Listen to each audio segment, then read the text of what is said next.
Picture this.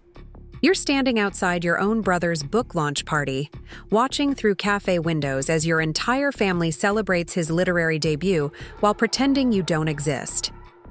3 years earlier, you were the family's rising star, the creative writing graduate everyone believed would become the next great American novelist. Now you're invisible, dismissed, told you'll never write anything that matters. But sometimes the universe has other plans. Sometimes the sister they tried to erase becomes the voice the whole world wants to hear. Before we jump into this incredible journey of literary redemption, tell us where you're tuning in from.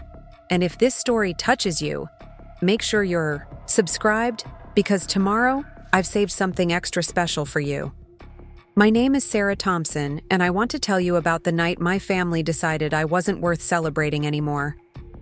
It was October 15th in Chicago's autumn. Wind carried the kind of bite that reminded you winter was coming whether you were ready or not. I stood across the street from Bookmark Café in Lincoln Park, clutching a paper coffee cup that had gone cold 20 minutes ago, watching my brother Michael's book launch party through windows that might as well have been television screens, showing someone else's life. The cafe glowed with warm Edison bulbs strung like literary fairy lights above tables filled with people I'd known my entire life. Our parents sat at the center table, our mother in her navy dress that she saved for special occasions, our father wearing the smile he reserved for moments when he was genuinely proud. Michael moved between the tables like he was born for this, signing copies of his debut novel with the kind of confidence I used to possess. What hurt most wasn't just being excluded. It was watching them perform the role of the perfect supportive family while carefully editing out the inconvenient truth of my existence. When well-meaning friends asked about other writers in the family, I watched Michael's face change subtly. The way people's expressions shift when they step around a topic they'd rather not acknowledge. Our cousin Jenny fielded those questions, with practiced ease, redirecting conversations toward Michael's marketing background and his practical approach to pursuing literary dreams. 3 years ago, I would have been the one at the center of that celebration.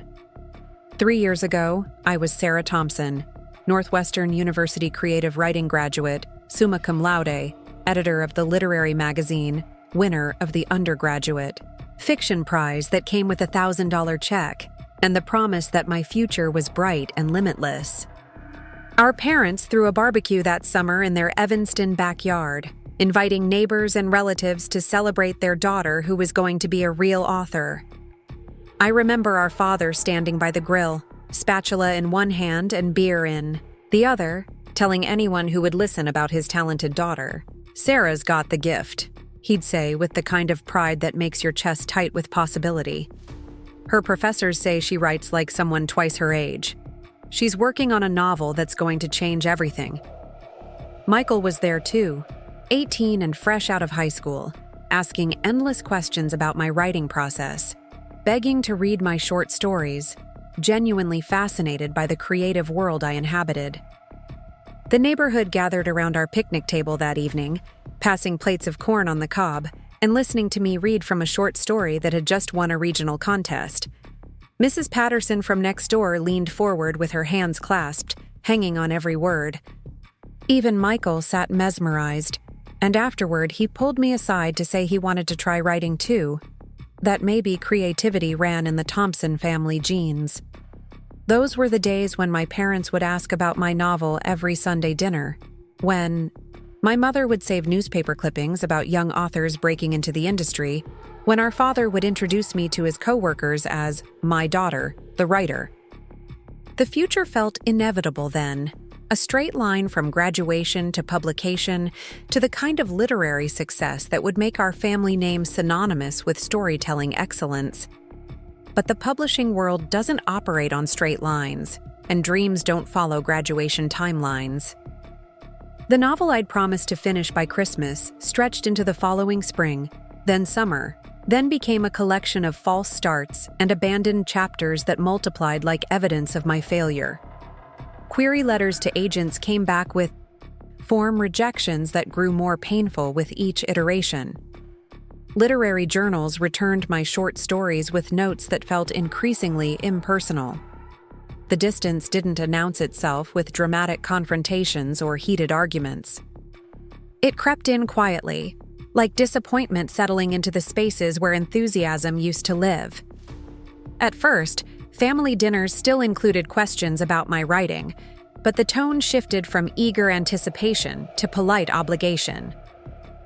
"How's the novel coming along?" became, "Still working on your writing?" which eventually became pointed silences when career topics arose. Michael, meanwhile, had graduated with a business degree and landed a stable position at a marketing firm downtown. He moved into a sleek apartment in River North, started dating a lawyer named Amanda, bought a car that didn't require prayer, before starting. During family gatherings, conversations naturally gravitated toward his promotions, his strategic thinking, his sensible approach to building a future. When I mentioned my latest story submission or a promising agent query, the responses grew shorter and more strained. "That's nice, honey," our mother would say. But her attention would already be drifting toward Michael's latest project or Amanda's upcoming bar exam. The warmth that had once surrounded discussions of my writing career cooled into something that felt suspiciously like embarrassment. I was living in Logan Square by then, in a studio apartment that charitably could be called cozy, but honestly was just small. The rent consumed most of my paycheck from Prairie Pages, an independent bookstore where I shelved other people's dreams for 40 hours a week. The irony wasn't lost on me. I spent my days surrounded by published authors while my own manuscript gathered digital dust in folders marked Chapter 3, Draft 7, and Plot Ideas, maybe this time. The breaking point came during Sunday dinner at our parents' house, one of those September evenings when the light slanted golden through their dining room windows. Michael was describing his latest campaign for a luxury car brand, explaining market demographics with the kind of passion I used to reserve for discussing character development. Our parents listened with rapt attention, asking thoughtful questions about strategy and target audiences. When there was finally a lull in the conversation, I mentioned that I'd submitted a story to a prestigious literary journal, one that had encouraged me to resubmit after a previous near miss. The silence that followed felt heavier than attention. Our father cleared his throat and reached for the dinner rolls. Our mother began collecting plates, even though we weren't finished eating. "Maybe it's time to think about other options," she said gently, not meeting my eyes. "Writing is such an uncertain field, sweetheart. Look at Michael. He's building something stable, something reliable." Our father nodded in agreement, cutting his pork chop with unnecessary precision. "There's wisdom in having a practical foundation. Michael's got the right idea. Secure career first, creative pursuits as hobbies." Even Michael, who had once begged to read my stories and asked detailed questions about plot structure, now looked at me with something that felt uncomfortably close to pity. "Sarah, I love your creativity, but maybe Mom and Dad have a point. You've been trying this for 3 years now? And you're still working retail." His voice was gentle but firm, the tone people use when they're delivering news they believe is for your own good. Preparing and narrating this story took us a lot of time, so if you are enjoying it, subscribe to our channel. It means a lot to us. Now back to the story. The conversation moved on to safer topics: the weather, the neighbor's new roof, plans for Thanksgiving. I sat there feeling like a ghost at my own family's table, watching them navigate around the shape of my disappointment with the practiced ease of people who had grown tired of managing someone else's failing dreams. That night, driving back to my apartment through Chicago's grid of streetlights, I understood with crystalline clarity that I had become the family's cautionary tale. I was the creative pursuit that hadn't panned out, the reminder that artistic ambitions needed backup plans and realistic expectations. My writing wasn't just unsuccessful, it had become an embarrassment that reflected poorly on their practical values and sensible choices. The novel sat on my laptop like evidence of my naivety, 50,000 words that felt increasingly pointless with each passing rejection. I had been so certain that talent would translate directly into opportunity, that hard work guaranteed recognition, that family support was unconditional. The publishing industry had taught me otherwise, and my family's growing distance confirmed what I was beginning to suspect about my place in their narrative. I wasn't the daughter who made it anymore. I was the daughter who tried and failed, who needed gentle redirection toward more suitable pursuits, who served as a living reminder that dreams without practical foundations crumble under the weight of reality. The pride that had once surrounded my creative endeavors had curdled into something that looked suspiciously like shame. But sometimes the stories that hurt the most to write are the ones that need to be told. Sometimes the voices that families try to quiet are the ones the world is waiting to hear. And sometimes the sister they decide isn't worth celebrating becomes the author whose words change everything. As I pulled into my parking spot that night, rain beginning to streak the windshield, I didn't know that everything was about to change. I didn't know that the rejection and dismissal were preparing me for something bigger than family approval. I didn't know that the novel gathering dust in my laptop would eventually become the book that made them question everything they thought they knew about worth and talent, and the dangerous business of deciding whose dreams matter. All I knew was that I felt invisible in my own life, erased from the story my family was telling about themselves. What I didn't understand yet was that sometimes you have to disappear completely before you can emerge as who you were always meant to become. Standing outside that cafe, watching my family celebrate Michael's success while pretending I didn't exist, something inside me shifted. The October air cut through my jacket, and I could feel the weight of every rejection letter, every dismissive comment, every polite redirection away from my writing career pressing down on my shoulders like stones. The laughter drifting from inside the cafe felt foreign, like hearing joy in a language I no longer understood. I should have walked away. I should have gone home to my studio apartment and pretended this evening never happened, added it to the growing collection of family moments I wasn't invited to witness. But something kept my feet planted on that sidewalk. Something that felt like the last thread of connection to people who had once believed in my words. The cafe door chimed with its cheerful brass bell, and Michael stepped outside. He was probably seeking fresh air after an hour of handshakes and congratulations. Or maybe he'd seen me through the window and decided to handle the awkwardness before it could spread inside.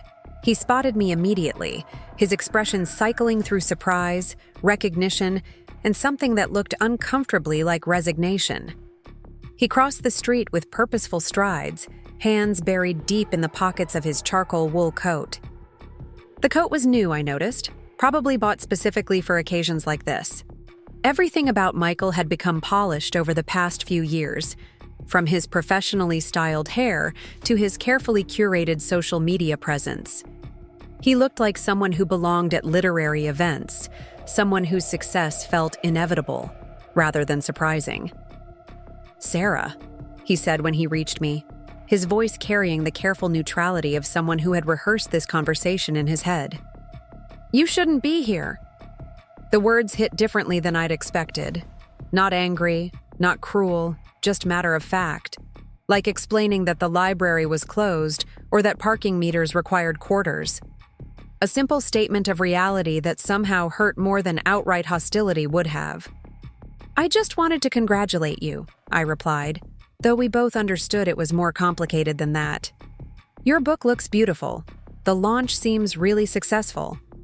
Michael glanced back toward the cafe, where warm light spilled across the sidewalk and the sound of celebration continued without us. When he looked at me again, his expression had hardened into something I barely recognized. This wasn't the brother who had once asked to read my stories, who had peppered me with questions about character development and plot structure during those Sunday dinners when my writing career still seemed promising. "Look, you're my sister, and I love you," he began. And I felt my stomach drop because sentences that start that way never end well. But let's be realistic here. You've been playing writer for what, 4 years now? And what do you have to show for it? The question hung in the air between us like a challenge. I thought of the shoebox in my closet filled with rejection letters, The manuscript that never seemed to reach a satisfying conclusion. The countless hours I'd spent crafting stories that no one wanted to publish. What did I have to show for it? A job shelving books written by people who had figured out what I apparently couldn't. You work at a bookstore, Sarah. You shelve other people's books for minimum wage while telling yourself you're a writer. Do you know how that makes the family look when people ask about you? His voice grew firmer, more confident, like he was warming to a speech he'd been wanting to give for months. Dad's friends ask about his kids, and he can talk about my book deal, my marketing career, my apartment downtown. What's he supposed to say about you? That you're still trying to write something someone might want to read? Each word felt calculated to wound, but what made it worse was the kernel of truth buried in his cruelty. I was 26 years old, living paycheck to paycheck, with nothing tangible to show for years of pursuing something that increasingly felt like a delusion. Meanwhile, Michael had built a life that looked successful from every angle anyone cared to examine. You'll never write anything important, Sarah. The finality in his voice made something cold settle in my chest. Some people just aren't meant for this life. Some people are meant to dream about being writers, not actually become them. There's no shame in accepting that and finding something you're actually good at. He wasn't finished. You think because you won some college contest and got good grades in creative writing classes that you're destined for literary greatness. The real world doesn't work that way. Publishers don't care about your degree or your professor's opinions.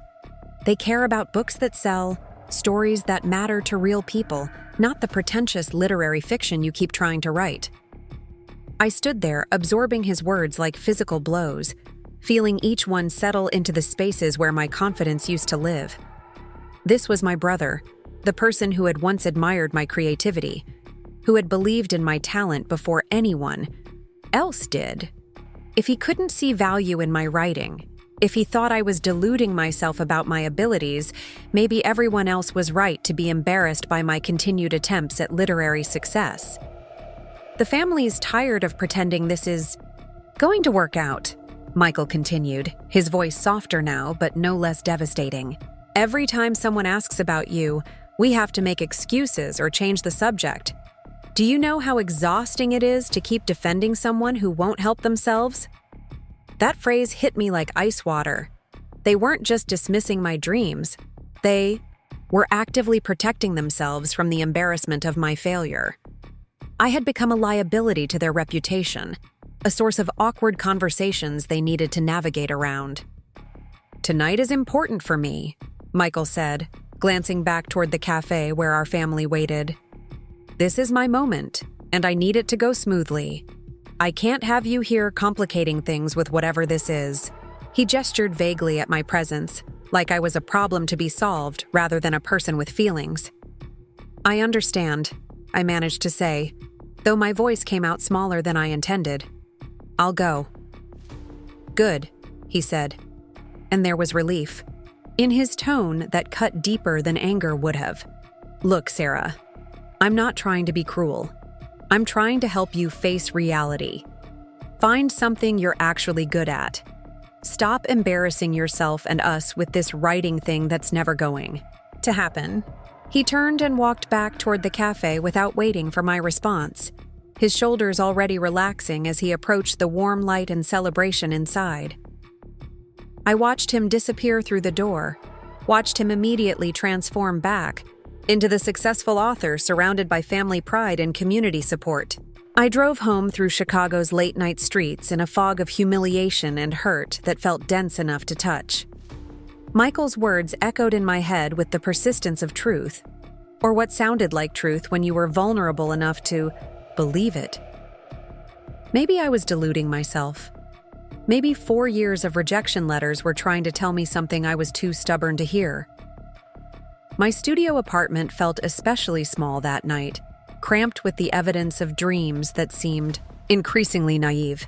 My desk was cluttered with notebooks full of story ideas, printed drafts covered in red ink corrections, craft books promising to unlock the secrets of successful storytelling.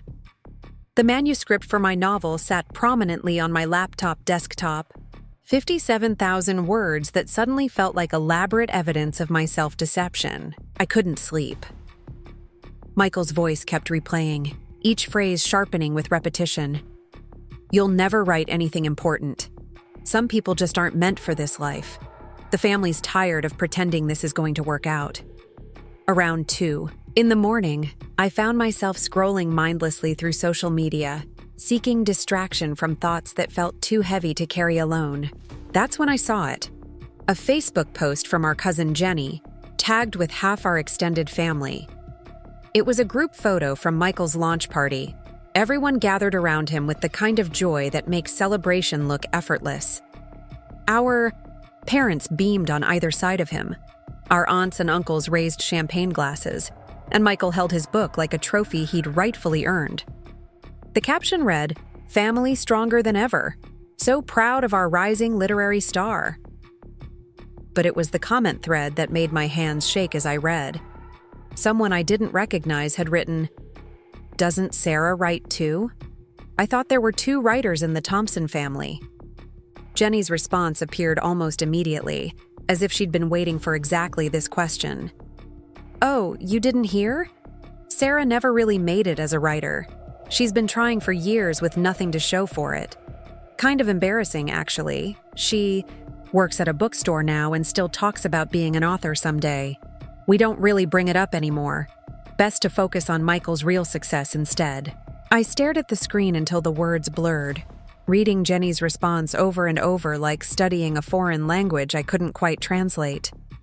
She had reduced 4 years of my life, 4 years of hope and work and stubborn determination, into something embarrassing that the family preferred not to discuss. I wasn't just excluded from their celebration. I was actively being erased from their narrative. The hurt transformed into something colder and sharper. This wasn't just Michael's opinion or Jenny's casual cruelty. This was a coordinated effort to protect the Thompson family's reputation by writing me out of their story entirely. They had decided that my struggles reflected poorly on their image, and their solution was to pretend I had never tried to become a writer at all. I sat back against my futon, laptop warming my legs, and felt the weight of every sacrifice I had made pressing down on me. Every holiday dinner where I'd defended my career choice. Every family gathering where I'd smiled through suggestions that I find something more practical. Every phone call where I'd tried to share small victories that they'd received with polite disinterest. The rain started sometime after 3, tapping against my single window with the kind of persistence that makes solitude feel heavier.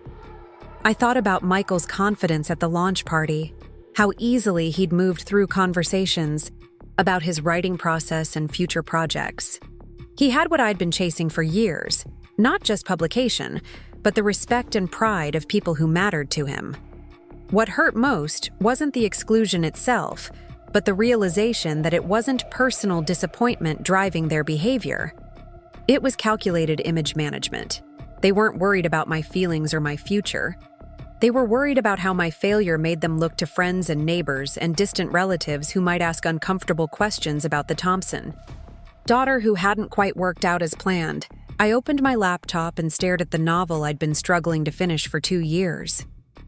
The cursor blinked patiently in the middle of chapter 15, waiting for words that felt increasingly pointless. Who was I writing for? Certainly not my family, who had made it clear that my literary ambitions were an embarrassment to be managed rather than dreams to be supported. The story was about a young woman trying to find her voice in a world that kept telling her to speak more quietly, to take up less space, to want smaller things. The irony wasn't lost on me that I'd been living the plot of my own novel without recognizing it. But lying there in the dark, rain streaking my window and Michael's words echoing in my head, I wondered if maybe the story needed a different ending than the one I'd been trying to write. Maybe the young woman doesn't find her voice. Maybe she learns to accept that some dreams are too big for some people. Maybe the real story is about learning when to stop fighting for something that was never meant to be yours in the first place. I closed the laptop without writing anything new and lay back down, pulling my blanket up to my chin like armor against thoughts I couldn't quite silence. Outside, Chicago continued its nighttime rhythm of distant sirens and late trains. A city full of people pursuing dreams that seemed more achievable than mine. Tomorrow, I would wake up and shelve other people's books and try not to think about the family that had decided I wasn't worth celebrating. But sometimes the stories that hurt the most to live through are the ones that teach you what you're really made of. Sometimes the voices that families try to silence are the ones that find other ways to sing. And sometimes the sister they write out of their narrative becomes the author who writes a story too powerful for anyone to ignore. I just didn't know it yet. The weeks following Michael's book launch passed in a haze of routine that felt like emotional anesthesia. I showed up to Prairie Pages every morning at 9, arranged new releases on display tables, helped customers find books I wished I had written, and went home to my studio apartment where my unfinished novel waited like evidence of delusion. The manuscript had become a weight I carried everywhere, a constant reminder of the gap between who I thought I was and who everyone else believed me to be. November arrived with the kind of gray that makes Chicago feel like it's wrapped in wet wool. The bookstore stayed busy with early holiday shoppers, people hunting for perfect gifts among shelves I knew by heart. I found myself recommending books with mechanical efficiency, going through the motions of literary enthusiasm, while feeling increasingly disconnected from the world of published authors that surrounded me 8 hours a day. My manager, Beth, was a woman in her 50s who had opened Prairie Pages after retiring from a career in library science. She moved through the store with the quiet authority of someone who understood that books were more than merchandise. They were possibility. Made tangible. She had hired me partly because of my English degree, but mostly because she said I talked about books like they mattered. "You've been different lately," she observed one afternoon while we unpacked a shipment of new releases. "Quieter. Everything. Okay at home?" I almost laughed at the question. Home was a concept that had become complicated lately. My apartment was where I lived, but home was supposed to be people who knew you and supported you and celebrated your successes. I wasn't sure I had a home in that sense anymore.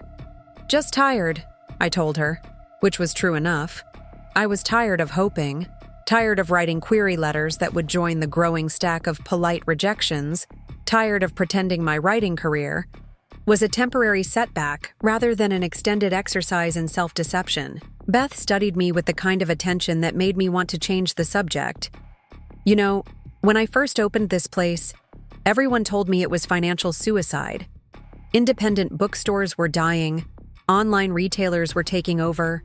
Nobody wanted to pay full price for books they could get cheaper elsewhere." She opened a box of literary fiction with practiced movements. But sometimes, what everyone knows for certain is just what everyone's decided to believe. The words hung between us while we worked, shelving books that other people had managed to write and publish and promote successfully. I wondered what made those authors different from me, what they possessed that I apparently lacked.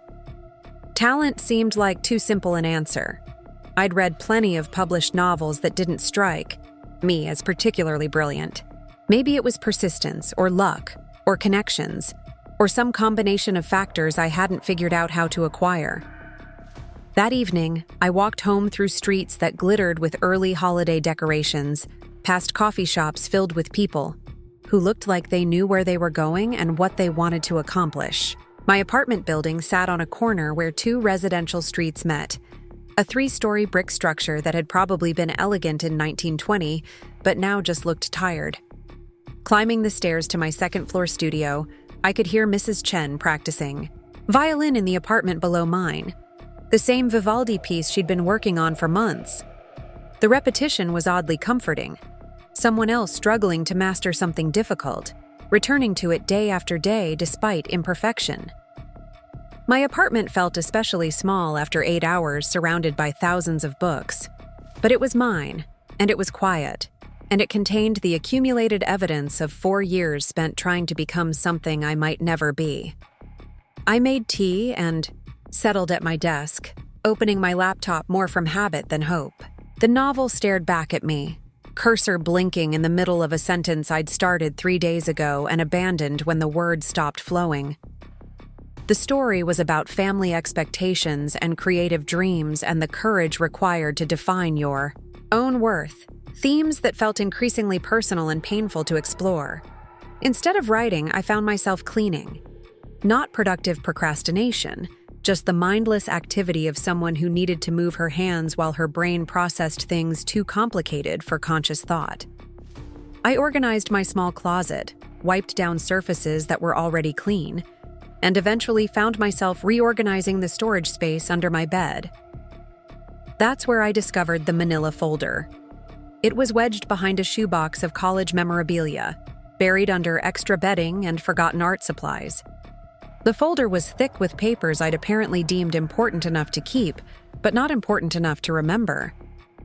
I pulled it out and settled on my futon, curious about what past Sarah had considered worth saving. The first few items were predictable. Copies of college transcripts, tax documents from jobs I'd forgotten, warranties for electronics I no longer owned. But toward the bottom of the stack, I found something that made my breath catch. It was a letter, handwritten on Northwestern University letterhead in blue ink that had faded slightly with time. Dr. Elena Martinez, my favorite professor from undergraduate days, had written it after I'd won the university's fiction prize during my senior year. Her handwriting was elegant and careful, each word formed with the precision of someone who understood that language mattered. "Dear Sarah," it began, and I could almost hear her voice in the formal cadence. "I wanted to write personally to congratulate you on winning this year's undergraduate fiction award. While the recognition is certainly deserved, I find myself thinking less about the prize itself and more about what your writing represents." I settled deeper into my futon, holding the letter carefully as I continued reading. In 20 years of teaching creative writing, I have encountered perhaps a dozen students who possess what I can only describe as an authentic voice. Not a voice that imitates what they believe literary fiction should sound like, but a voice that emerges from genuine observation and honest feeling. The words felt surreal, like receiving encouragement from a version of myself I'd almost forgotten existed. I remembered Dr. Martinez as demanding but fair, someone who pushed her students to dig deeper than surface emotions and easy insights. Her approval had meant everything to me during college, but I'd somehow lost track of her opinion in the years of rejection that followed. Your story, What We Don't Say, moved me in ways that purely technical skill cannot achieve, the letter continued. You have the rare ability to find profound meaning in ordinary moments, to illuminate the complex emotional dynamics that most people experience but few can articulate. This is not a teachable skill. It is a gift that must be honored. I had to stop reading for a moment, overwhelmed by the gap between Dr. Martinez's assessment and my current reality. The story she referenced had been about a family dinner where unspoken resentments surfaced through seemingly casual conversation. It was fiction, but it was rooted in the kind of observational truth that had always driven my writing. I want to caution you about the publishing world you are about to enter, Dr. Martinez had written, and her next words proved she understood challenges I was only beginning to encounter. It is an industry that often rewards marketability over artistry, that can make you doubt your instincts in favor of commercial trends. You will face rejection, discouragement, and pressure to write smaller, safer stories. The letter felt prophetic now, written 4 years ago by someone who had watched countless students navigate the gap between academic encouragement and professional reality. But here is what I want you to remember when those moments come, and they will come. Your voice matters not because it fits existing categories, but because it reveals truths that cannot be expressed any other way. I found myself crying without realizing it had started, tears dropping onto the letter and smudging ink that had already survived 4 years in a forgotten folder. This was the professor who had seen something in my writing that I'd begun to doubt existed. who had recognized qualities that my own family now dismissed as unsuccessful self-indulgence. The stories you are meant to write may not find immediate audiences, but they will find the right audiences, Dr. Martinez had continued. Trust your instincts, honor your observations, and remember that the most important literature often emerges from writers who refuse to compromise their vision for easier acceptance. The letter concluded with a paragraph that felt like a message sent through time specifically for this moment when I needed it most. You have a rare steadiness in your approach to difficult emotional territory. You do not sensationalize or oversimplify. You allow complexity to exist without feeling compelled to resolve it neatly. These qualities will serve you well as a writer, though they may sometimes make your path more challenging than that of writers who choose more conventional approaches. Her signature was followed by a postscript that made me laugh despite my tears. A PS, keep writing, even when, especially when, the world tries to convince you that your stories don't matter. The world is often wrong about what it needs to hear. I sat in my small apartment holding that letter like a lifeline, feeling something shift inside me that I couldn't quite name. For months, I'd been measuring my worth as a writer against external validation, family approval, publication success, financial stability.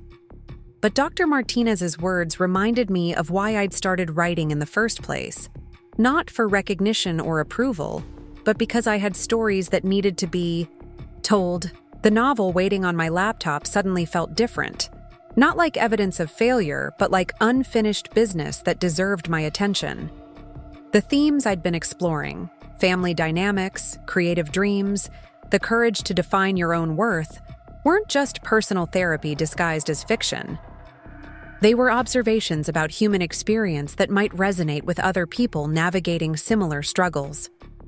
I thought about Michael's confident dismissal, his certainty that I would never write anything important. I thought about Jenny's casual cruelty, reducing years of my life to something embarrassing that the family preferred not to discuss. I thought about my parents' gentle but persistent suggestions that I find something more practical, more reliable, more suited to my apparent limitations. But I also thought about Dr. Martinez's assessment, written by someone who had dedicated her career to identifying and nurturing authentic voices in literature. She had seen something in my writing that she'd encountered only a dozen times in 20 years of teaching. That had to mean something, even if the publishing world hadn't yet recognized it. The rain that had been threatening all day finally arrived, tapping against my window with steady persistence. I made more tea and returned to my laptop, opening the novel that had been waiting patiently for me to remember why it mattered. The cursor blinked in the middle of chapter 15, marking the place where I'd stopped believing in my ability to tell this story. But belief, I was beginning to understand, wasn't a prerequisite for writing. Commitment was. Persistence was. The willingness to honor your observations even when other people couldn't see their value was what separated writers from people who simply wanted to have written. I began typing, not because I felt inspired or confident, but because Dr. Martinez had seen something in my voice that I owed it to myself to explore. The words came slowly at first, then with increasing momentum as I remembered how to trust my instincts about character and dialogue, and the small moments that reveal larger truths about human nature. Outside, Chicago settled into its nighttime rhythm.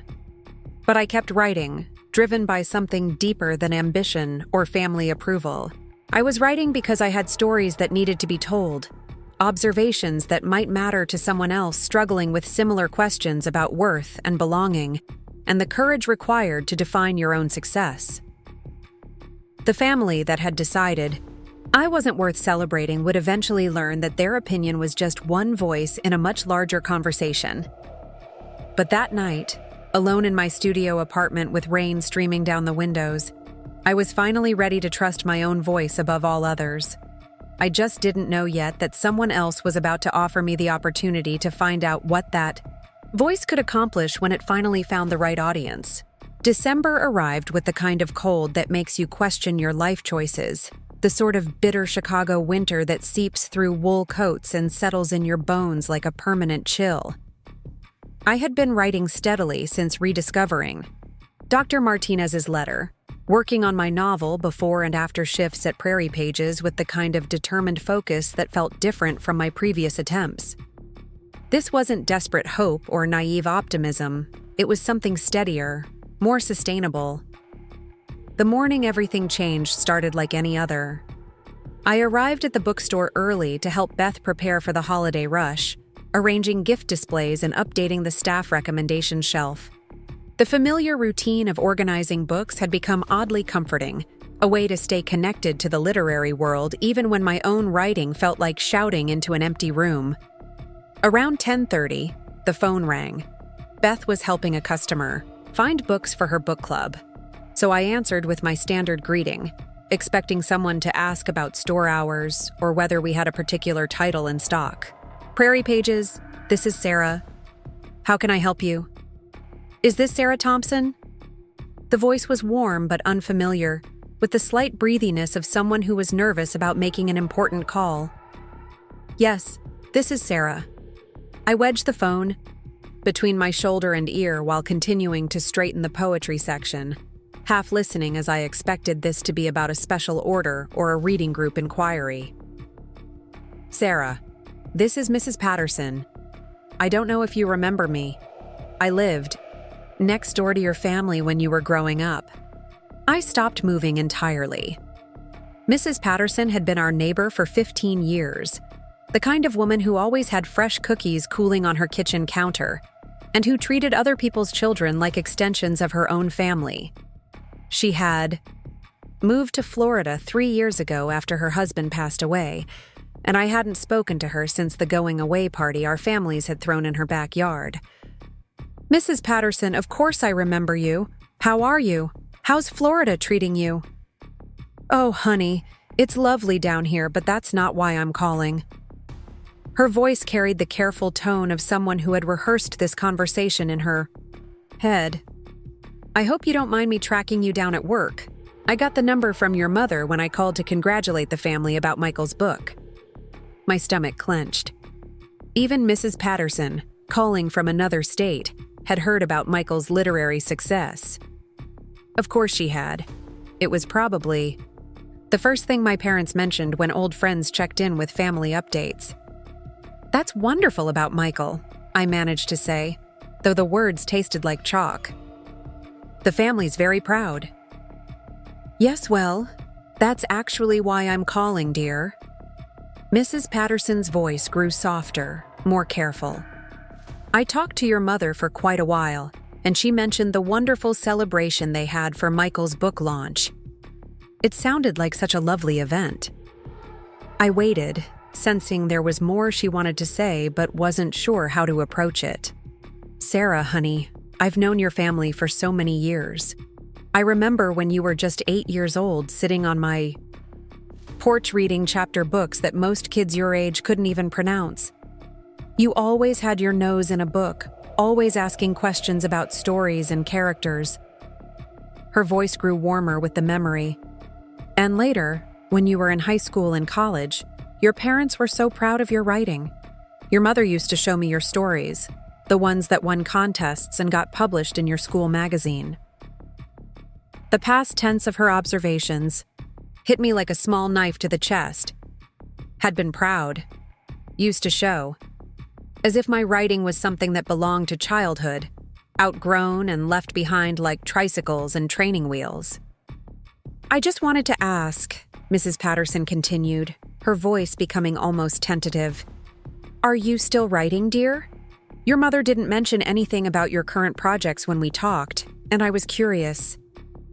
The question hung in the air between us, loaded with implications I wasn't sure I wanted to examine too closely. Mrs. Patterson wasn't asking out of casual interest. She was probing, trying to understand why the Thompson daughter who had once been celebrated for her literary promise was now absent from conversations about the family's literary achievements. I am still writing, I said carefully. I'm working on a novel, actually. It's just, the publishing world is very competitive. It takes time to find the right fit. Of course, dear.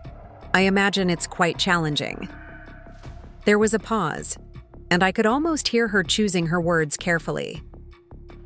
It's just that your mother seemed to focus entirely on Michael's success when we talked. She mentioned his marketing background, his practical approach to building a writing career, how sensible he's been about developing a platform before pursuing publication. The subtext was becoming clearer, and it made my chest tight with a familiar mixture of hurt and embarrassment. My mother had talked about Michael's writing career while carefully avoiding any mention of mine, implying through omission that only one Thompson child had actually succeeded at literary pursuits. "Sarah," Mrs. Patterson said gently, "I hope you don't mind an old woman asking, but is everything all right with your family? The way your mother talked, it almost seemed like they might be concerned about something." The careful phrasing told me everything I needed to know. Mrs. Patterson was too polite to directly ask whether my family was embarrassed by my writing attempts, but her concern was evident. She had known me as a child who lived and breathed literature, and she was confused by my apparent disappearance from the family's narrative about literary success. "They're worried about my career prospects," I said, opting for honesty because Mrs. Patterson had always been kind to me and deserved a real answer. "They think I should focus on more practical pursuits. Writing doesn't seem like a reliable path to them anymore." "Oh, honey."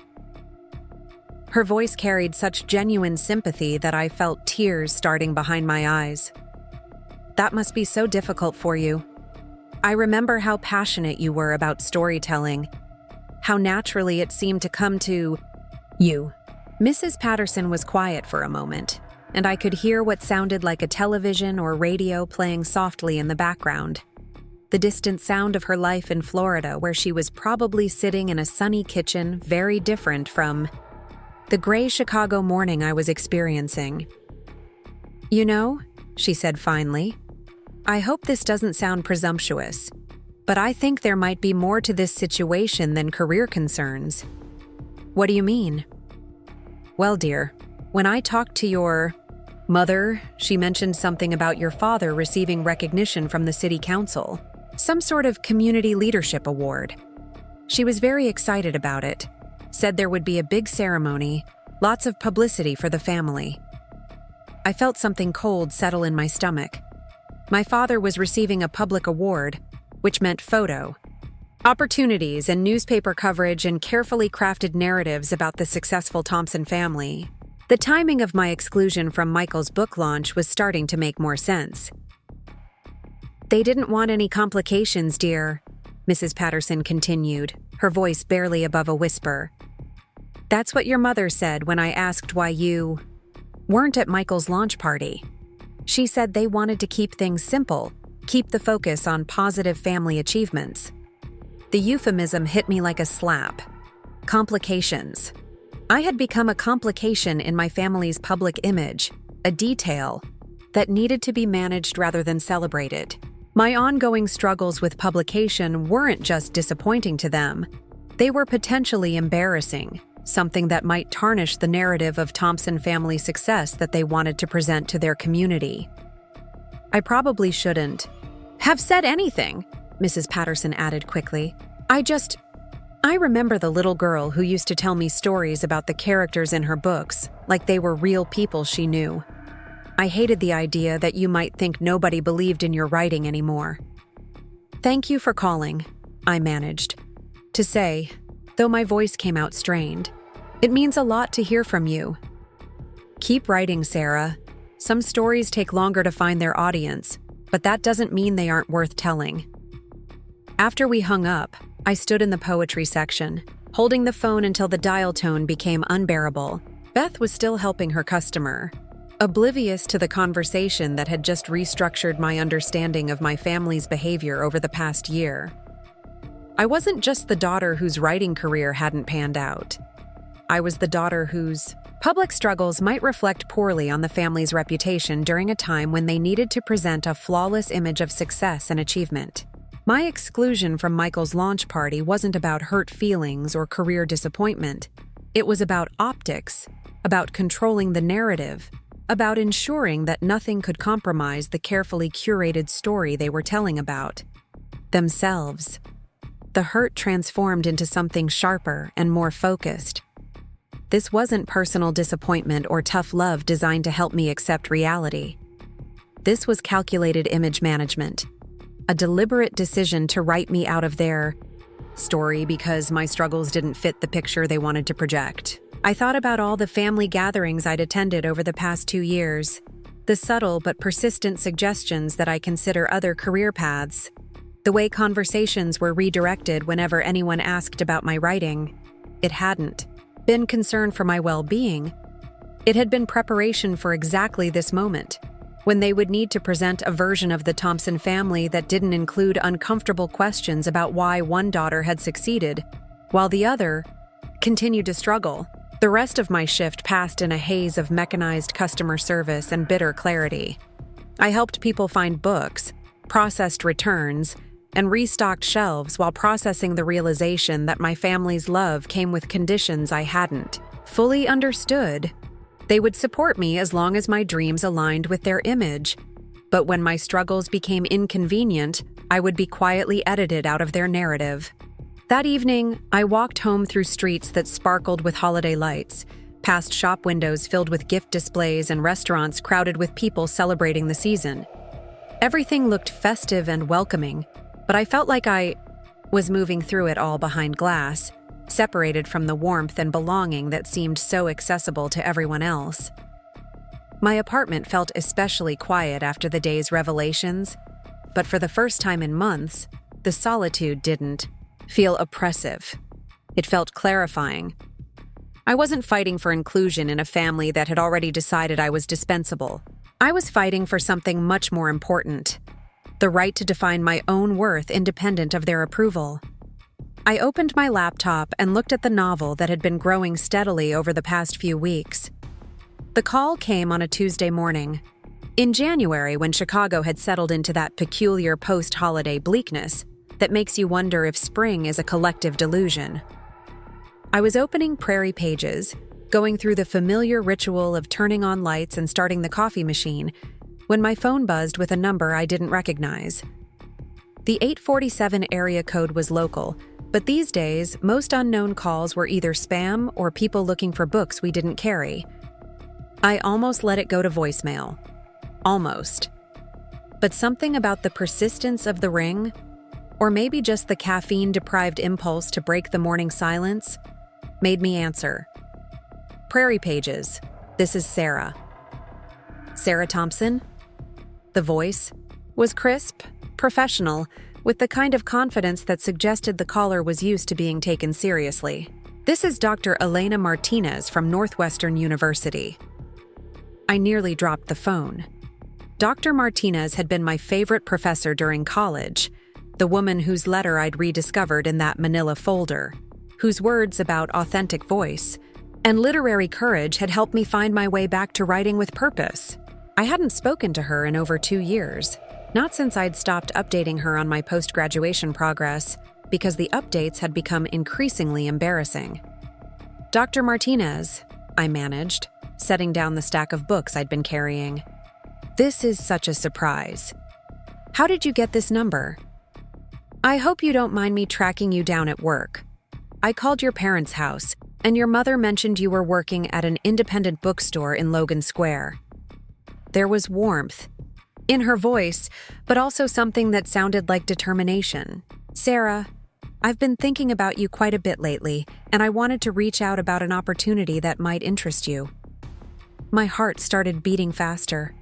In my experience, opportunities that came through professors usually involved teaching assistantships or academic conferences, neither of which seemed particularly relevant to my current situation as someone whose writing career had stalled somewhere between aspiration and reality. I'm listening, I said, settling into the chair behind the register and trying to keep my voice steady. Have you heard of Riverside Literary Press? Dr. Martinez asked. They're a smaller independent publisher, but they're doing some fascinating work with emerging voices. They focus specifically on literary fiction that explores contemporary family dynamics, identity, and what they call authentic American stories. I had heard of Riverside, actually. They published the kind of literary fiction that won awards but didn't necessarily top bestseller lists. Books that were respected by critics and treasured by readers who cared more about emotional truth than commercial appeal. The kind of books I aspired to write but had begun to doubt I was capable of producing. The reason I'm calling, Dr. Martinez continued, is that I had lunch last week with their acquisitions editor, a woman named Patricia Wells. We were discussing the challenge of finding fresh voices in literary fiction. Writers who can capture the complexity of modern family relationships without falling into either cynicism or sentimentality. I was holding my breath without realizing it, afraid that any sound might interrupt whatever she was building toward. I mentioned your work, Sarah. Specifically, I talked about that story you wrote for my advanced fiction workshop, the one about the family dinner where all the real conversations happened and what wasn't said. Patricia was intrigued enough to ask if you might have a novel manuscript she could look at. The world seemed to tilt slightly on its axis. An acquisitions editor at a respected literary press was interested in seeing my work based on a story I'd written 3 years ago in college. This was the kind of opportunity I'd been chasing through query letters and submission guidelines for years, and it was arriving through the most unexpected channel imaginable. I know this might sound presumptuous, Dr. Martinez continued, but I gave Patricia your contact information. She mentioned she might reach out directly, but I wanted to call first to give you some context. More than that, though, I wanted to ask about your current projects. Are you still working on the novel you mentioned during your senior year? I thought about the manuscript on my laptop, the story I'd been slowly rebuilding over the past 2 months with renewed focus and determination. It was far from finished, but it was also more honest and emotionally authentic than anything I'd written before. The family dynamics I was exploring felt urgent and necessary, even if I wasn't sure anyone else would find them compelling. I am, I said carefully. It's evolved quite a bit since college, but the core themes are still there. Family expectations, creative dreams, the courage to define your own worth. The words felt strange coming out of my mouth, describing my work to someone who might actually be able to help it find an audience. That sounds exactly like what Patricia is looking for, Dr. Martinez said, and I could hear the smile in her voice. Sarah, I want you to know that I don't make recommendations lightly. I've been teaching for over 20 years, and I've worked with hundreds of aspiring writers. Most of them have talent, some of them have dedication, but very few have what I recognized in your voice during college. She paused, and I could hear papers rustling in the background, the distant sound of university life continuing around. Her office. You have the ability to find profound meaning in ordinary moments, to illuminate emotional dynamics that most people feel but can't articulate. That's not a teachable skill, Sarah. It's a gift that has to be honored and developed, but it can't be manufactured or learned from craft books. Tears were starting behind my eyes, partly from relief, but mostly from the overwhelming sensation of being truly seen by someone whose opinion mattered. My family had spent the past year treating my writing like an embarrassing hobby that needed to be outgrown, but Dr. Martinez was talking about it like it was something valuable and necessary. Patricia will probably call within the next week or two, she continued. When she does, I want you to be ready, not just with your manuscript, but with confidence in your own voice. The publishing world can be brutal, Sarah, especially for writers who don't fit easily into marketable categories. But the stories that matter most are often the ones that take longer to find their audience. After we hung up, I sat in the empty bookstore surrounded by thousands of published books and tried to process what had just happened. An acquisitions editor at a respected literary press was going to call me. Dr. Martinez had recommended my work based on writing I'd done 3 years ago, which meant she had been thinking about my potential long after I'd stopped believing in it myself. The bell above the door chimed, and Beth arrived for her shift, stomping snow off her boots and unwinding a scarf that had probably been wrapped around her neck at least 3 times. "You look like you've seen a ghost," she observed, hanging her coat on the hook behind the counter. "Good ghost or bad ghost?"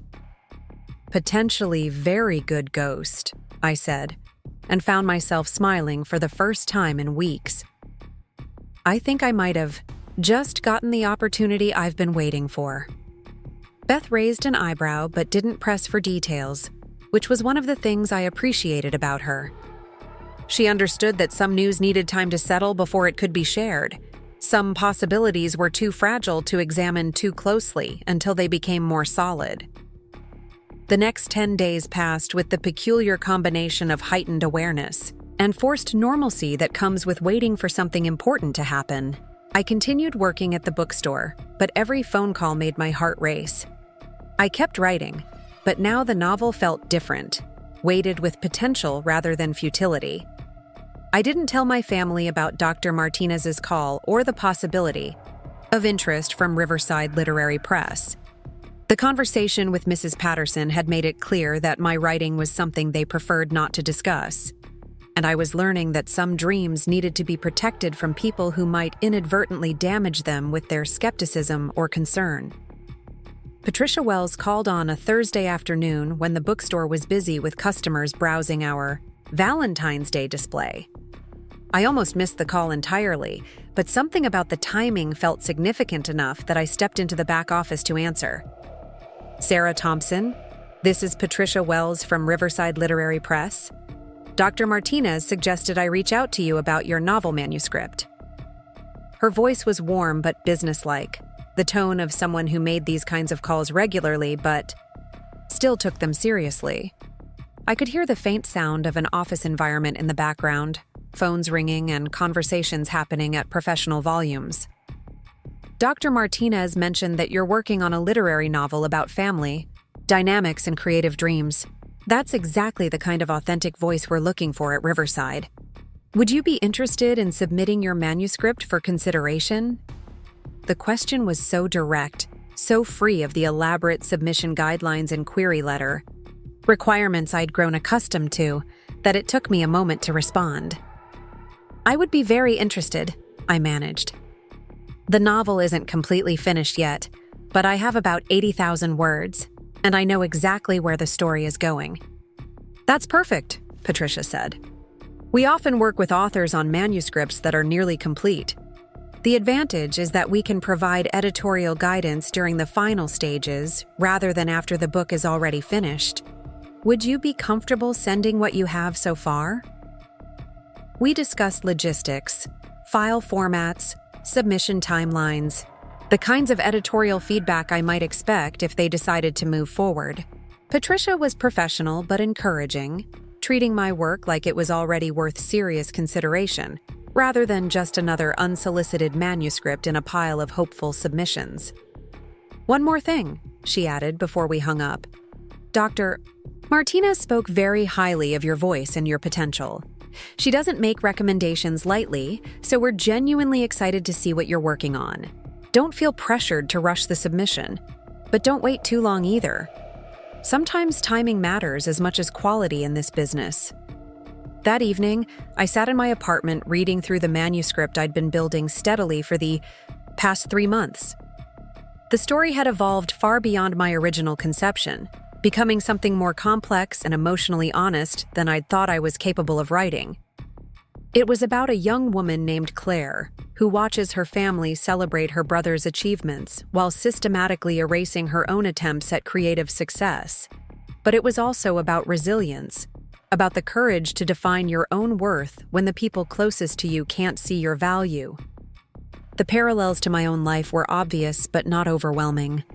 I had taken my experience and transformed it into something that felt universal, a story that might resonate with anyone who had ever felt invisible in their own family or questioned whether their dreams were worth pursuing in the face of discouragement.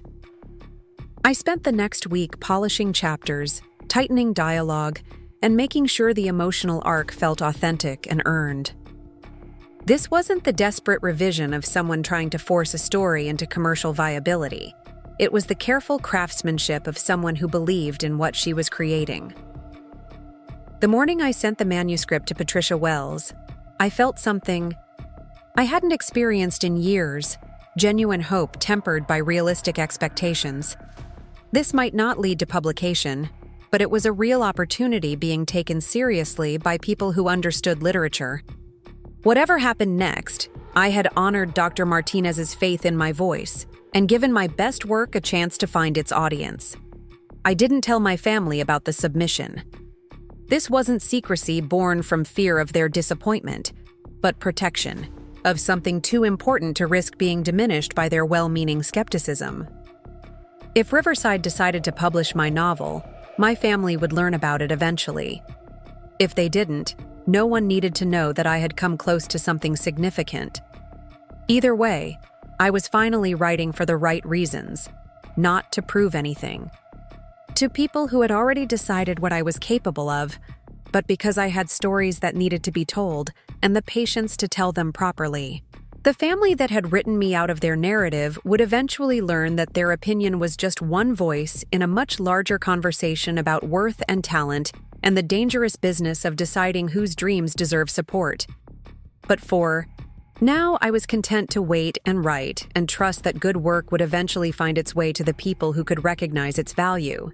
Sometimes the most powerful changes happen quietly, without announcement or fanfare, building momentum in private until they become impossible to ignore. The Chicago Literary Festival occupied the Palmer House Hotel like a celebration of everything I had once dreamed of becoming. March had arrived with the kind of tentative warmth that made you believe winter might actually end, and the hotel's marble lobby buzzed with the energy of people who lived and breathed books. Authors signed novels at small tables draped with burgundy cloth, publishers networked over coffee that cost more than my usual lunch, and attendees moved between panel discussions with the purposeful stride of people pursuing something they considered essential. I bought my ticket online using my maiden name and a credit card I rarely touched, the one I kept for emergencies or occasions that required careful financial planning. This felt like both. The festival program listed Michael as a featured reader. In the Rising Voices showcase, scheduled for 2:30 in the Grand Ballroom. The description praised his debut novel as a fresh take on family loyalty and personal ambition, which made me wonder if he had any idea how closely his fictional themes mirrored our actual family dynamics. Riverside Literary Press had accepted my manuscript 6 weeks earlier. Patricia Wells had called on a Wednesday morning while I was shelving new releases, her voice warm with the kind of excitement that made me understand why people dedicated their careers to finding and nurturing literary talent. "Sarah, we want to publish The Space Between Sisters," she had said without preamble, using the title I had finally settled on after months of uncertainty. "Your voice is exactly what contemporary literary fiction needs right now. Honest, complex, unafraid to explore difficult family relationships without offering easy resolutions." The conversation that followed covered publication timelines, marketing strategies, and editorial collaboration in a way that made my book feel real for the first time. Riverside specialized in what Patricia called quiet literary fiction, novels that built audiences through word-of-mouth recommendations rather than splashy promotional campaigns. My book would be published in 8 months, positioned as their lead title for the spring literary season. "We're particularly excited about the authenticity of your family dynamics," Patricia had explained. "So much contemporary fiction either idealizes families or demonizes them, but you've captured something more nuanced. The way love and disappointment can coexist, how good people can still cause real harm through their limitations." I hadn't told anyone about the book deal.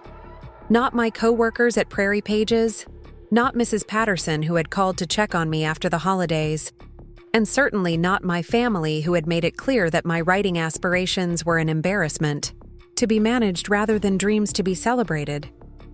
The knowledge sat inside me like a secret that glowed brighter each time I remembered it was real. The hotel ballroom was more elegant than I had expected, with crystal chandeliers and burgundy carpet that muffled the sound of 200 people finding their seats. I chose a spot near the back, close enough to hear clearly, but far enough. A way to remain invisible if anyone from my family happened to scan the audience. Michael's reading was part of a larger program featuring 5 emerging authors, each given 15 minutes to share their work and discuss their writing process. The other authors were impressive, the kind of polished literary voices that made publication look effortless. They read excerpts that had clearly been chosen and practiced for maximum impact, answered questions about their influences and writing routines with the confidence of people who had found their professional footing. Michael fit seamlessly into their ranks, discussing his marketing background and how it had taught him to think strategically about building a literary career. During the question and answer session, someone in the middle section raised her hand. "Michael, your novel deals with family expectations and sibling rivalry. Did you draw from personal experience for those themes?" Michael smiled with the kind of ease that suggested he had anticipated this question and prepared an answer that would sound authentic without revealing too much. "I think every family has complex dynamics around success and achievement. Growing up, I was always aware of being part of a family that valued hard work and practical thinking. My parents taught me to approach creative pursuits with the same strategic mindset you'd bring to any other career." The response was polished and safe, transforming our family's recent treatment of my writing struggles into a wholesome lesson about balanced approaches to artistic ambition. I watched him field follow-up questions about family support and creative encouragement, painting a picture of Thompson family values that bore only passing resemblance to the reality I had experienced. When the session ended, people clustered around the author's table where Michael was signing books and posing for pictures with readers who had connected with his work. I could see our parents near the front of the line, beaming with the kind of pride that made their entire posture look different. Our father wore his best suit, the navy one he saved for weddings and graduations, while our mother clutched her purse with both hands in a way that suggested she was trying not to cry from happiness. The festival coordinator, a woman in her 50s with silver hair and an authoritative presence, returned to the microphone as the crowd began to disperse.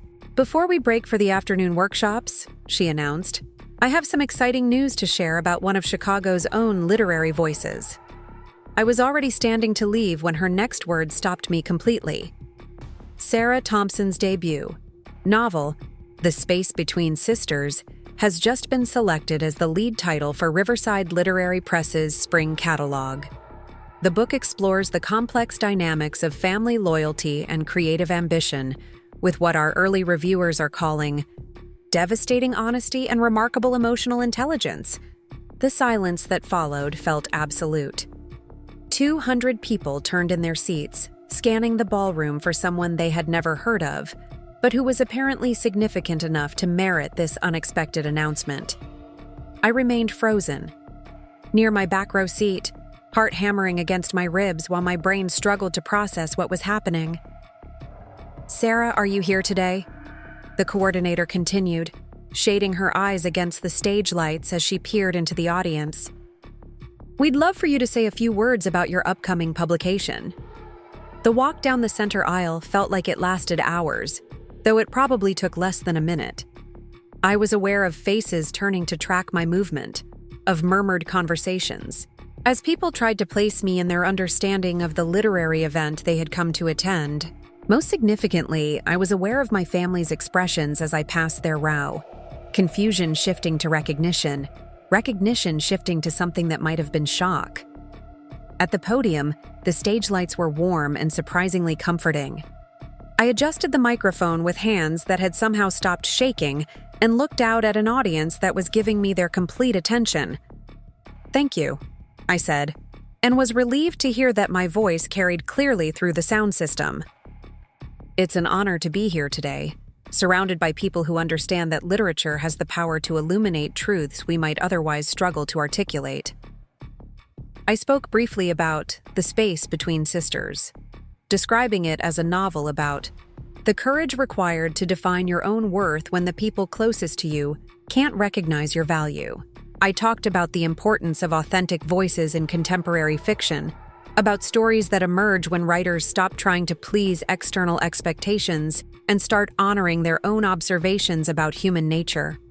Literature at its best reveals complexity rather than simplifying it, I said, finding my rhythm as I spoke about themes that had driven my writing for years.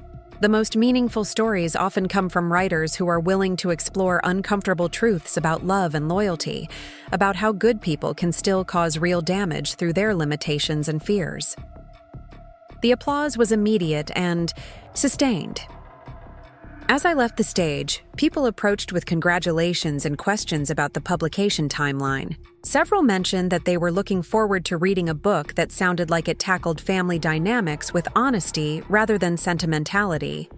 A woman who introduced herself as a book club organizer asked about setting up a reading when the novel was released. I answered questions graciously, but kept the conversations brief, aware that my family was somewhere in the dispersing crowd and uncertain whether I was ready for that encounter. When I finally looked toward where they had been sitting, I found them standing together near the ballroom entrance, clearly waiting for me, but apparently unsure how to approach. Michael was the first to step forward, his expression cycling through emotions I couldn't quite identify. "Sarah," he said, his voice carrying none of the dismissive certainty it had held outside the cafe 5 months earlier. "I had no idea you were. Congratulations. This is incredible news." Our parents flanked him with expressions that suggested they were still processing the gap between the daughter they thought they knew and the author who had just been publicly celebrated. Our mother's face showed a mixture of pride and confusion, while our father appeared to be calculating how this development fit into his understanding of family dynamics and professional success. "Thank you," I said simply. "It's been a long journey, but I'm grateful it's finally paying off." The conversation that followed was stilted but not hostile, filled with the kind of careful politeness that people use when they're trying to recalibrate their understanding of a familiar situation. They asked about the publication timeline, the publisher, how long I had been working with Riverside Literary Press.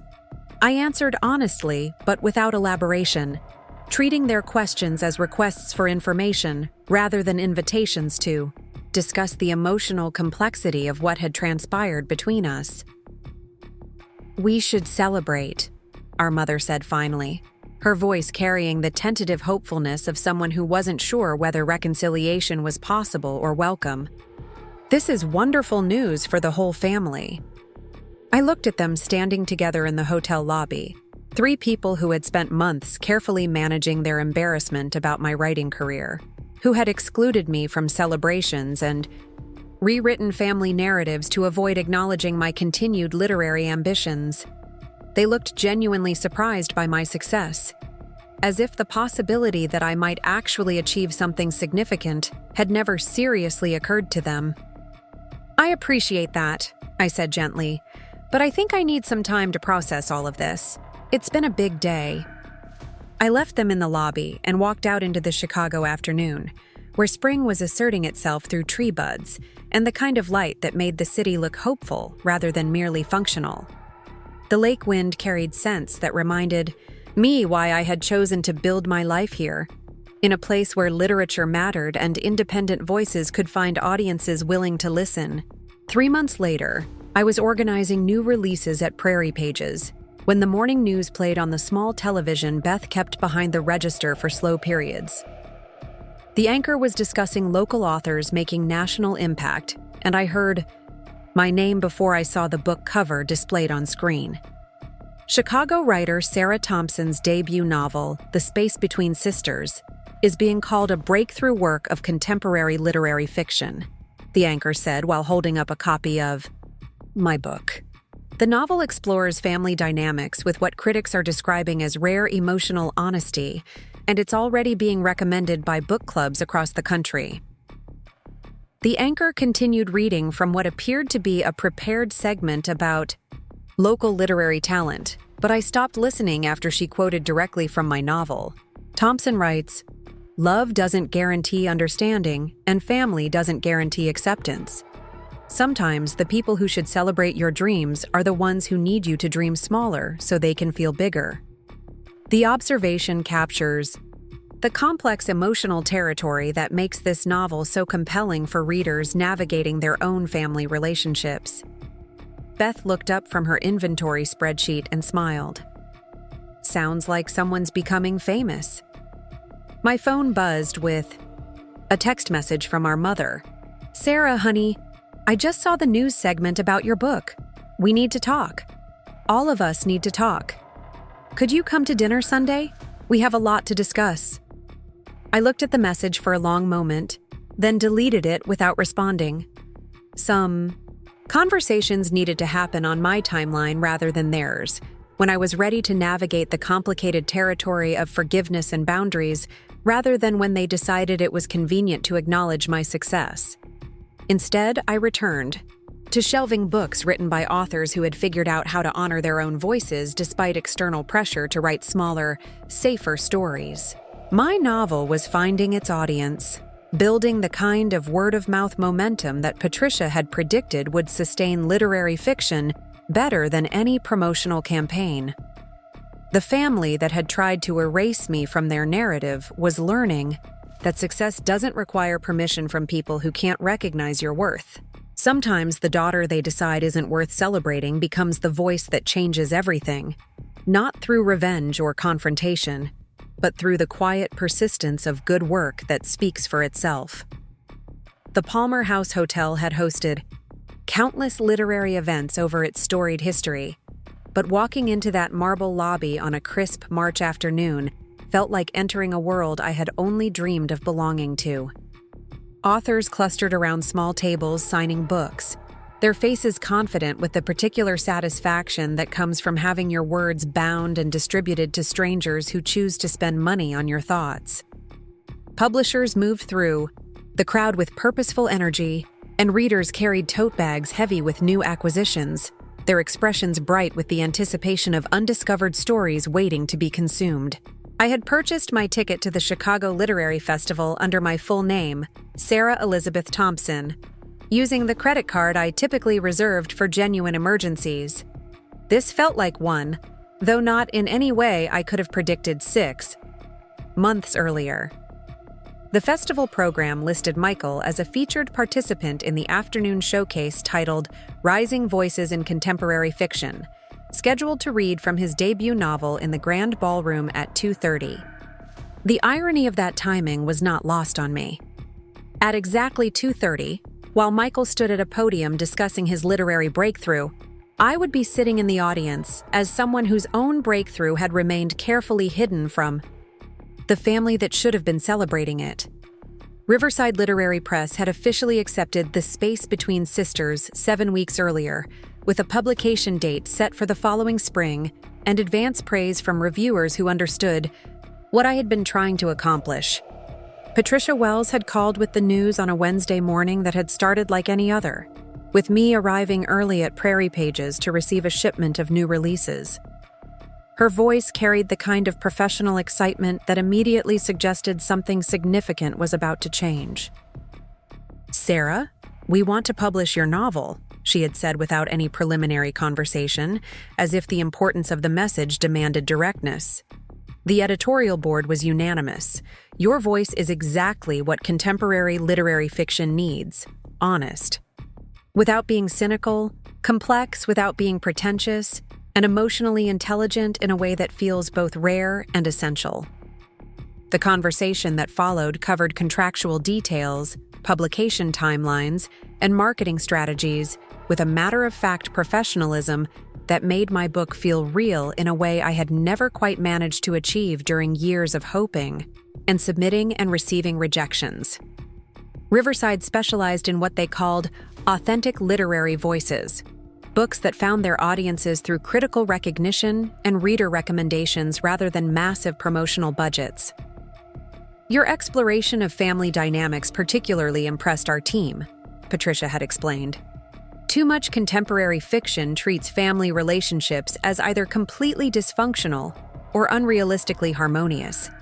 You've captured something more truthful, how love and disappointment can coexist.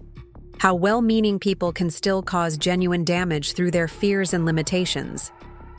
I had not shared this news with anyone, not with Beth, who would have organized an impromptu celebration in the bookstore, not with Mrs. Patterson, who called periodically from Florida to check on my writing progress with the kind of genuine interest my own family had stopped demonstrating, and certainly not with my parents or Michael, who had made their opinion of my literary prospects abundantly clear through months of careful exclusion and polite suggestions that I pursue more practical ambitions.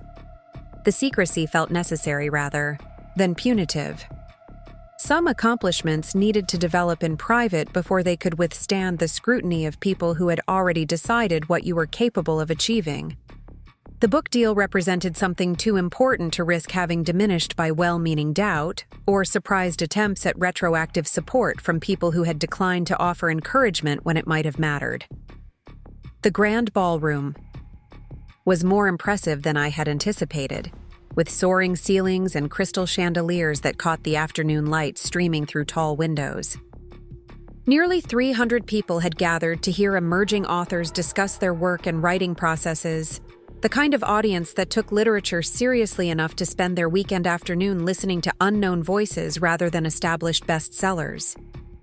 Michael was the third author to read, introduced with praise for his fresh perspective on family loyalty and personal ambition. He looked polished and confident at the podium, wearing a charcoal suit that suggested this was an occasion he had prepared for carefully. His excerpt was well chosen, showcasing his ability to capture dialogue that sounded natural while advancing both character development and plot. During the question period, someone in the front section asked about his background and influences. Michael's response was smooth and engaging, discussing how his marketing career had taught him to think strategically about audience and storytelling while maintaining artistic integrity. He mentioned growing up in a family that valued hard work and practical achievement, transforming our parents' recent disappointment in my writing into a wholesome narrative about balanced approaches to creative careers. I've always believed that artistic pursuits benefit from real-world experience, he said, earning nods of approval from audience members who appreciated pragmatic approaches to creative careers. My family taught me that dreams need foundations, that you can pursue artistic goals more effectively when you understand how to build sustainable careers. The irony was breathtaking. Michael was using our family's rejection of my literary ambitions as evidence of their wisdom about creative careers, presenting their embarrassment about my ongoing struggles as thoughtful guidance about the importance of practical foundations. I watched him field additional questions about family support and creative encouragement, painting a picture of Thompson family values that bore only coincidental resemblance to my actual experience. When the session concluded, people gathered around the author's table, where Michael signed books and posed for photographs with readers who had connected with his work. I could see our parents near the front of that crowd, radiating the kind of pride that made them appear younger and more energetic than I had seen them in months. Our father wore his best navy suit, reserved for occasions he considered genuinely important, while our mother clutched her program and a copy of Michael's book with both hands. I was preparing to leave quietly when the festival coordinator returned, to the microphone, her voice carrying clearly through the ballroom's excellent acoustics. "Before we transition to our afternoon workshop sessions," she announced, "I want to share some exciting news about a Chicago author whose work exemplifies exactly the kind of authentic voice we celebrate at events like this." Something in her tone made me pause near my back row seat, though I had no reason to expect what came next. Sarah Thompson's debut novel, The Space Between Sisters, has just been selected as the lead title for Riverside Literary Press's spring catalog, the coordinator continued, her voice warm with genuine enthusiasm. Early reviewers are calling it a breakthrough work of contemporary literary fiction, praising Thompson's ability to explore complex family dynamics with both emotional honesty and remarkable narrative sophistication. The silence that followed felt dense and absolute. 300 people turned in their seats, scanning the ballroom for someone they had never heard of, but who was apparently significant enough to merit this unexpected announcement.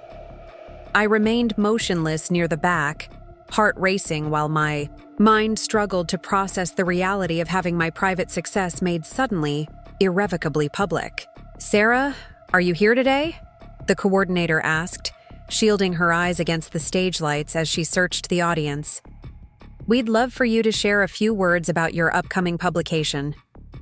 The walk to the front of the ballroom felt both eternal and instantaneous, each step carrying me further from the anonymity I had carefully maintained and closer to a moment I had imagined but never quite believed would arrive. I was acutely aware of faces turning to track my movement, of murmured conversations as people tried to place me within their understanding of the literary event they had attended.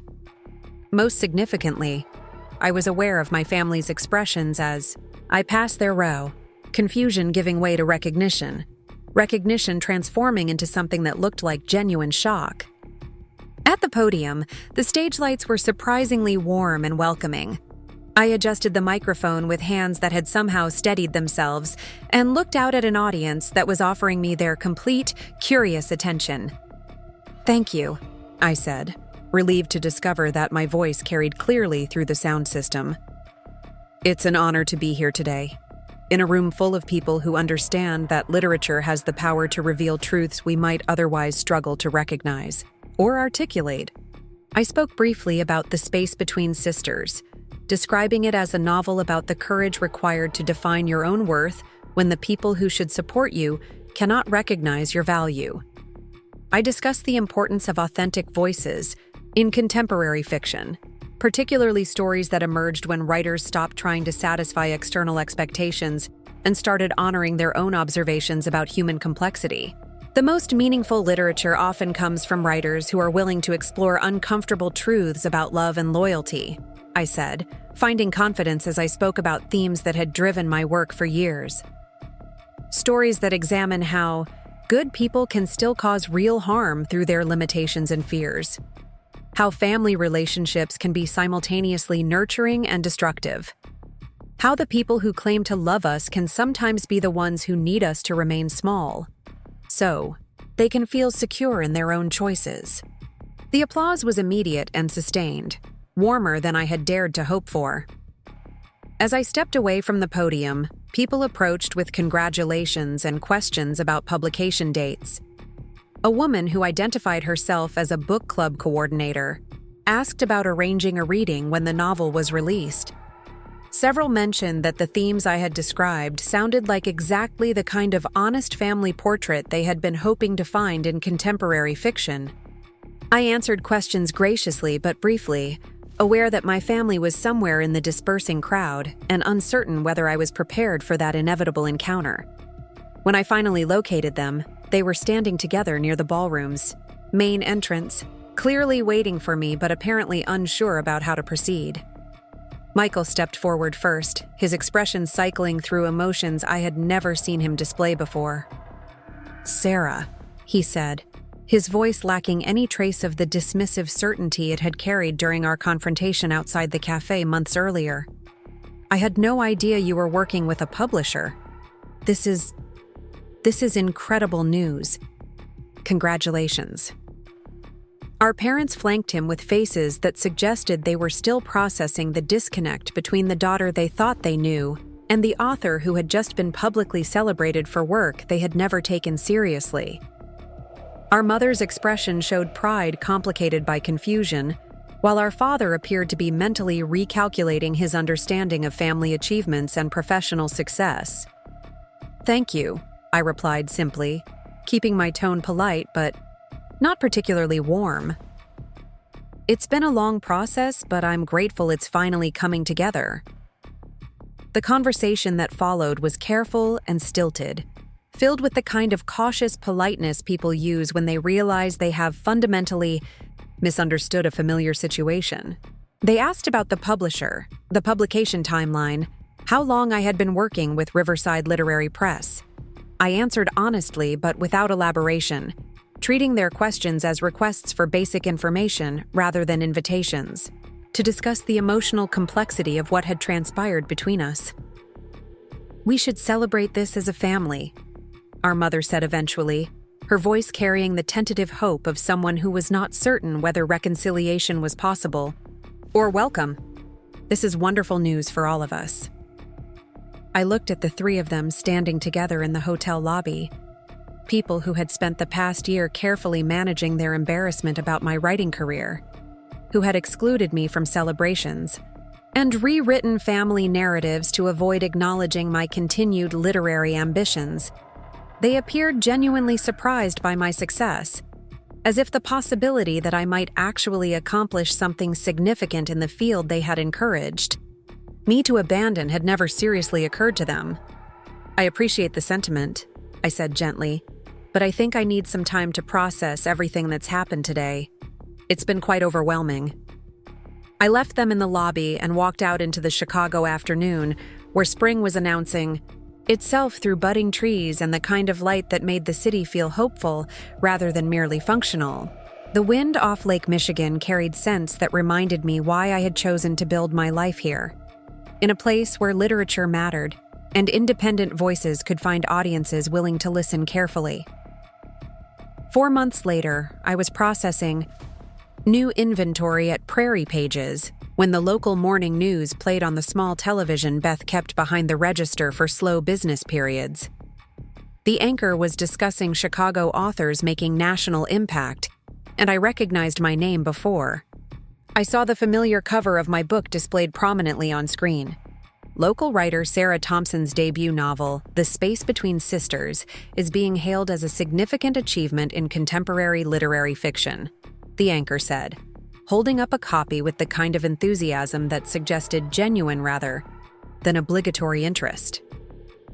The book examines family relationships with what critics are calling extraordinary emotional intelligence and rare honesty about the ways love can coexist with profound disappointment. She continued reading from what appeared to be prepared remarks about local literary talent, but my attention focused completely when she began quoting directly from my novel. Thompson writes, "The cruelest betrayals often come wrapped in concern, delivered by people who insist they want what's best for you while systematically undermining your confidence in your own dreams. Family love, at its worst, can become a prison disguised as protection, keeping you small not because you lack potential, but because your growth threatens their comfortable understanding of who they need you to be." The anchor paused, looking directly into the camera with the expression of someone who understood the significance of what she was sharing. Those words capture the complex emotional territory that has made Thompson's novel required reading for book clubs across the country. The Space Between Sisters is currently climbing bestseller lists and has been optioned for adaptation by several film producers interested in bringing this powerful family story to wider audiences. Beth glanced up from her computer screen and grinned. "Looks like we've got a celebrity working here." My phone had been buzzing intermittently throughout the morning, but the text message that arrived as the news segment ended carried particular weight. It was from our mother, longer than her usual brief communications. "Sarah, honey, I just watched the news story about your book. Your father and I are so proud, and we realize we owe you an enormous apology. We were wrong about everything, and we need to talk. Could you please come to dinner this Sunday? We have so much to discuss and repair." I read the message twice, then deleted it without responding. Some conversations needed to happen according to my schedule rather than theirs, when I felt ready to navigate the complicated territory of forgiveness and boundary setting rather than when they decided it was convenient to acknowledge my success. The book continued gaining momentum through the summer, earning reviews that praised exactly the qualities Dr. Martinez had recognized years earlier in my undergraduate work. Readers connected with the honest portrayal of family dynamics that most fiction either idealized or demonized. Book clubs recommended it to other book clubs. Independent bookstores featured it prominently, and several universities added it to contemporary literature syllabi. 3 months after the television appearance, I received an envelope with my parents' return address. Inside was a newspaper, clipping from the Chicago Tribune, a full-page article about local authors gaining national recognition. My photograph appeared alongside an extensive interview about the space between sisters and my writing process. Someone, probably our mother, had highlighted specific paragraphs and written notes in the margins expressing pride and regret in equal measure. The accompanying letter was brief but loaded with implications. Sarah, we see now that we completely failed to understand what you were accomplishing. We let our fears about stability and security blind us to your genuine talent and determination. If you're willing, we would like to try to rebuild our relationship on terms that honor who you actually are, rather than who we thought you should become. We love you, and we're sorry. Mom and Dad. I kept the letter but didn't respond immediately. Forgiveness, I was learning, was not the same thing as reconciliation.